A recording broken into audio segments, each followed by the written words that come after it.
10 ఏళ్లు అధికారంలో ఉండి అభివృద్ధి చేయాలని బీఆర్ఎస్ నేతలు ఇప్పుడు కాంగ్రెస్ సర్కార్పై అర్థం లేని విమర్శలు చేస్తున్నారని పరిశ్రమల శాఖ మంత్రి శ్రీధర్బాబు అన్నారు. పెద్దపల్లి జిల్లా మంథనలో ప్రజాపాలన విజయోత్సవ దినోత్సవ కార్యక్రమంలో మంత్రి పాల్గొన్నారు. గత ప్రభుత్వం రైతు బంధు మాత్రమే ఇచ్చి చేతులు దులుపుకుందని విమర్శించారు. ఇప్పుడు అన్ని రకాల ప్రయోజనాలను అన్నదాతలకు అందిస్తున్నామన్నారు. రాష్ట్ర ఖజానాకు ఆర్థిక క్రమశిక్షణ తీసుకువచ్చి 6 గ్యారంటీలను నెరవేరుస్తామని శ్రీధర్బాబు పునరుద్ఘాటించారు. ఏ రైతు సోదరుడైతే సాగు చేసుకుంటున్నాడో ఆ రైతు సోదరుడికి ఏ విధంగా రైతు బంధువుల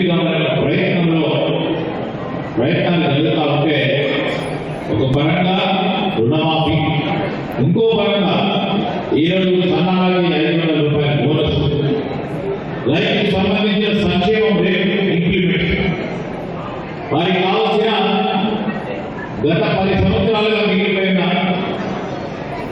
అనేక అంశాలు కేవలం రైతు బంధించి చేతులు దులుపుకున్నట్టు కాదు, మద్దతు ధర లేకుండా స్వర్ణాలు కానీ బోనస్ లేకుండా ఇంప్లిమెంట్స్ కొనడానికి సబ్సిడీ లేకుండా ఆనాడున్న కాంగ్రెస్ పార్టీ ప్రభుత్వంలో 90% డ్రిప్